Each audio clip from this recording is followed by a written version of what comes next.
Assalamualaikum warahmatullahi wabarakatuh. Perkenalkan, nama saya Wahyuningsi dari kelas Prodi D3 Keuangan dan Perbankan. Saya akan menjelaskan tentang makalah saya, yaitu dalam judul Peran Lembaga Keuangan dalam Meningkatkan Pertumbuhan Ekonomi Indonesia. Pendahuluan. Latar belakang. Hubungan antara perkembangan sektor keuangan dan pertumbuhan ekonomi telah menjadi perdebatan para ekonomi pada tahun 1870-an. Para pendapat ahli tentang ekonomi menyebutkan bahwa tidak ada pengaruh yang berarti dari perkembangan sektor keuangan terhadap pertumbuhan ekonomi. Sebaliknya, ada sebagai kalangan yang mengatakan bahwa peranan perkembangan sektor keuangan atau financial development berpengaruh penting terdapat pertumbuhan ekonomi suatu negara, dan jika terhambat maka akan menghambat laju pertumbuhan ekonomi. Pertumbuhan ekonomi dibutuhkan oleh lembaga-lembaga yang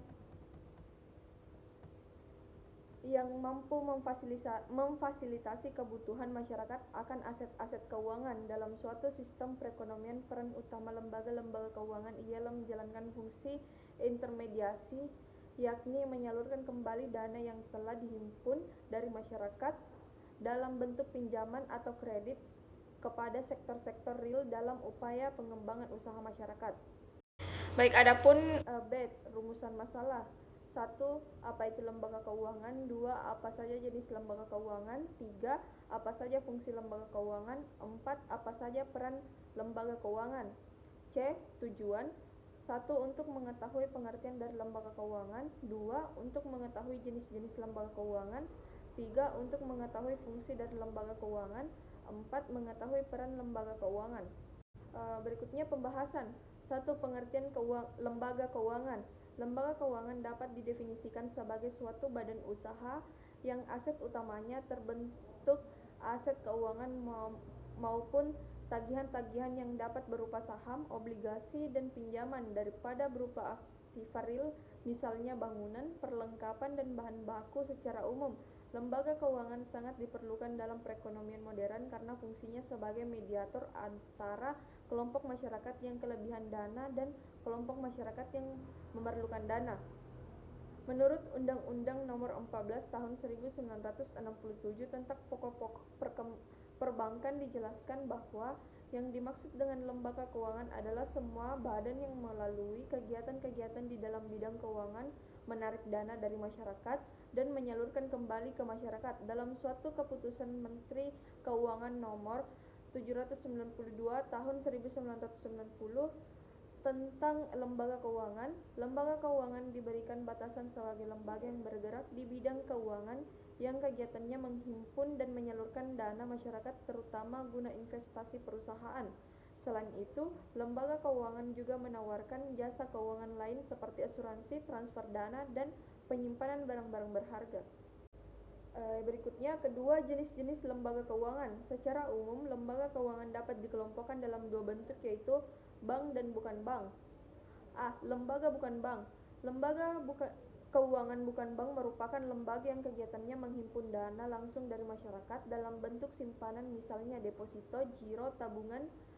Selain menghimpun dana, juga memberikan jasa pelayanan keuangan kepada masyarakat. Lembaga ini biasanya menawarkan jasa sama seperti bank yang memudahkan dalam bertransaksi keuangan. Adapun jasa layanan masyarakat yang diberikan oleh lembaga keuangan bank adalah sebagai berikut: jasa pemindahan uang atau transfer, jasa penagihan atau inkaso, jasa penjualan mata uang asing atau falas, jasa safe deposito box, jasa clearing. Adapun contoh-contoh banknya, Bank Sentral merupakan salah satu lembaga keuangan yang bertanggung jawab untuk menstabilkan kurs mata uang atau nilai mata uang yang berlaku di suatu negara. Tujuan dari Bank Sentral adalah untuk mencapai serta memelihara kestabilan nilai rupiah, sehingga Bank Sentral berupaya dalam menetapkan kebijakan moneter, mengatur dan menjaga kelancaran sistem devisa, sehingga mengatur dan mengawasi bank yang lain. Berikutnya, bank umum. adalah lembaga keuangan yang melakukan kegiatan usaha di bidang jasa keuangan baik secara konvensional maupun dengan berprinsip syariah. Bank umum ini berperan sebagai perantara keuangan atau yang menjembatani pihak yang memerlukan dana atau yang memiliki dana sehingga dana dihimpun dari masyarakat kemudian disalurkan kembali kepada masyarakat, baik untuk individu maupun perusahaan yang membutuhkan modal. Berikutnya, Bank Perkreditan Rakyat adalah lembaga yang memberikan pinjaman dana untuk keperluan modal usaha masyarakat. Kemudian BPR ini hanya menerima simpanan dalam bentuk deposito dan tabungan. BPR biasanya terletak di lokasi masyarakat yang membutuhkan modal. Adapun BEK, Lembaga Keuangan Non-Bank. Lembaga Keuangan Bukan Bank atau LKBB merupakan badan usaha di bidang keuangan yang boleh menghimpun dan menyalurkan dana kepada masyarakat, tetapi bukan dalam bentuk tabungan, giro maupun deposito. Dana dapat dihimpun dengan mengeluarkan surat-surat berharga, selanjutnya menyalurkan untuk pembiayaan investasi perusahaan yang membutuhkan pinjaman. LKBB sendiri memiliki peran untuk membantu dunia usaha meningkatkan produktivitas barang dan jasa. Selain itu, memperlancar distribusi barang dan mendorong terbentuknya lapangan pekerjaan. Contohnya, Pegadaian. Pegadaian punya fungsi menyalurkan pinjaman mudah untuk rakyat dengan memakai jaminan barang berharga seperti gadai BPKB, kendaraan bermotor, sertifikat rumah, alat elektronik, dan lainnya. Besar pinjaman yang Anda peroleh sesuai dengan nilai barang tersebut. Berikutnya, pasar modal. Pasar modal adalah tempat transaksi surat berharga yang ditawarkan oleh berbagai emiten kepada publik. Anda pun dapat memilih ingin berinvestasi jangka panjang atau mengenakan modal dalam waktu singkat. Untuk bisa masuk ke pasar modal, Anda tidak memerlukan kunjungan seperti di pasar pada umumnya. Anda harus melakukannya lewat perusahaan broker atau sekuritas dan manajemen investasi. Berikutnya, perusahaan modal ventura. Perusahaan jenis ini sudah hadir di Indonesia. Fungsinya adalah memberikan penyertaan modal dalam jangka waktu tertentu pada suatu usaha. Membutuhkan perusahaan ini adalah alasan mengapa struktur bisa menjamur di Indonesia karena sebagai dananya berasal dari sana. Bentuk penyaluran modal bisa dengan membeli saham atau obligasi atau pembagian hasil usaha sesuai dengan modal yang disuntikan. Perusahaan sewa guna usaha. Perusahaan jenis ini hadir dalam memberikan pinjaman pada individu atau perusahaan yang membutuhkan dana. Kita bisa menyalurkan sebagai perusahaan leasing. Contohnya, mudahnya ketika Anda memiliki motor untuk keperluan usaha, tapi tidak memiliki dana sebagai harga motor. Anda pun bisa memanfaatkan perusahaan ini untuk membawa pulang motornya. Nanti setiap bulan Anda akan dimintai melakukan cicilan leasing. Berikutnya, koperasi simpan pinjam. Anda juga bisa memanfaatkan koperasi simpan pinjam yang terbagi termasuk lembaga keuangan non-bank.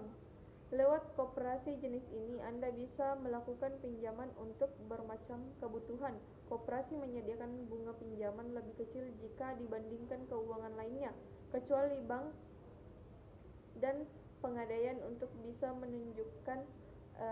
Untuk bisa ajukan pinjaman, biasanya Anda akan diminta untuk menjadi anggota terlebih dahulu dan membayar iuran sebagai kewajiban.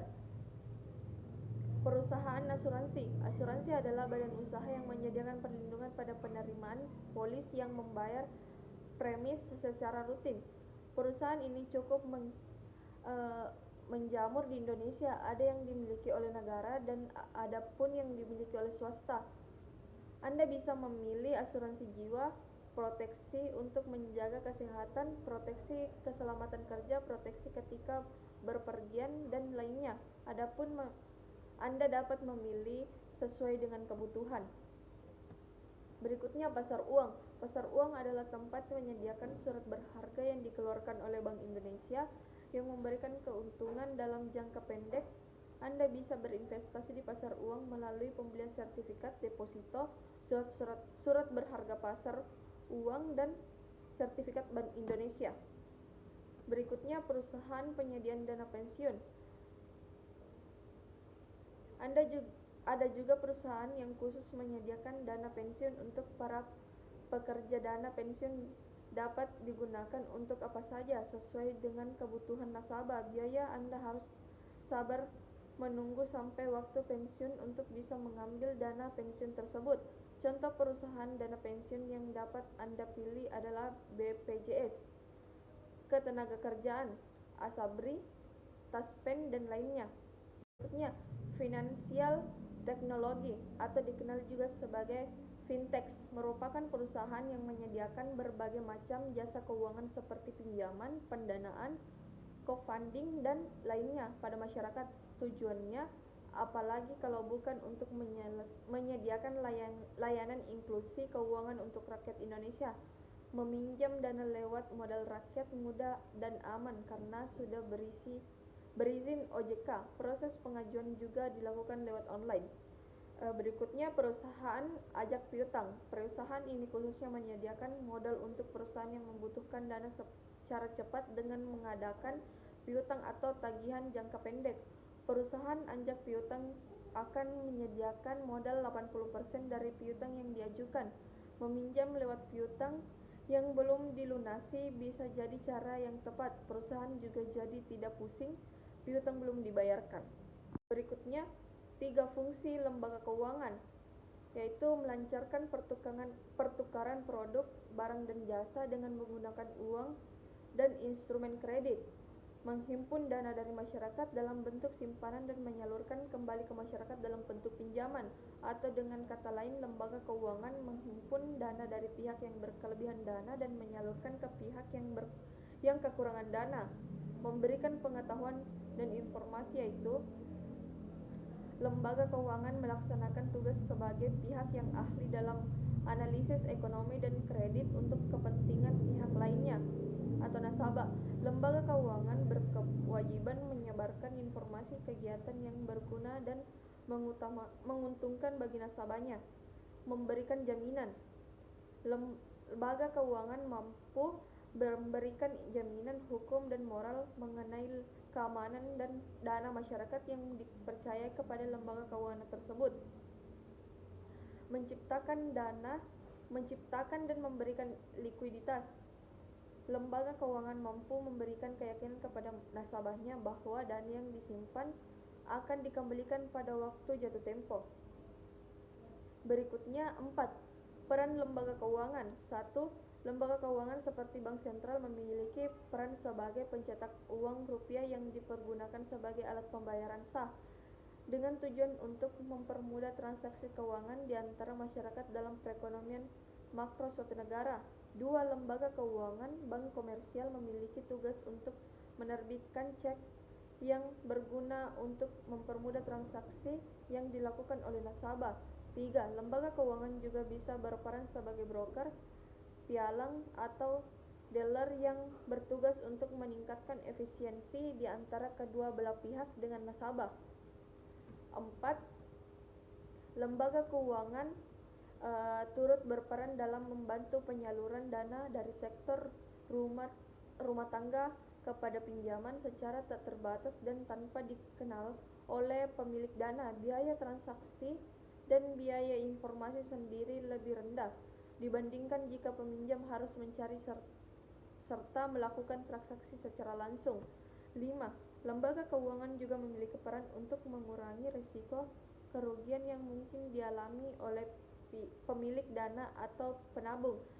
Rugi yang dimaksud adalah tidak dibayarkan kembali uang simpanan milik nasabah, di mana hal ini tidak akan terjadi karena adanya tragedi lembaga keuangan dalam mengatur berbagai alokasi dana.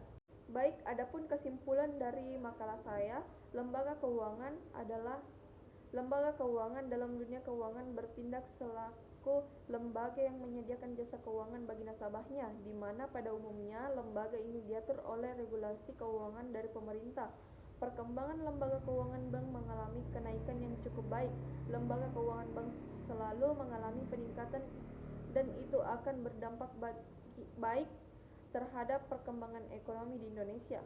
Perkembangan pada lembaga keuangan dan bank, modal ventura untuk membantu memberikan pinjaman pada perusahaan kecil dan menengah.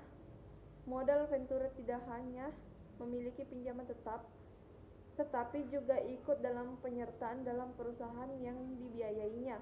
Meningkatkan lembaga keuangan dan bank pengadaian, maka pertumbuhan juga akan ikut terbantu karena sebagai masyarakat menengah ke bawah terbantu dengan kehadiran pengadaian yang dimana untuk meminjam dana pengadaian tidak mempersulit suatu masyarakat tersebut, dan pengadaian juga tidak membedakan bunga pada masyarakat yang begitu besar sehingga masyarakat terbantu dengan adanya pengadaian. Lembaga keuangan ini dapat membuat pertumbuhan ekonomi menambah investasi dan akhirnya mempercepat pertumbuhan ekonomi. Fungsi keuangan yang mungkin mempengaruhi pertumbuhan ekonomi yaitu akumulasi modal dan inovasi teknologi. Baik, sekian dari saya. Wassalamualaikum warahmatullahi wabarakatuh.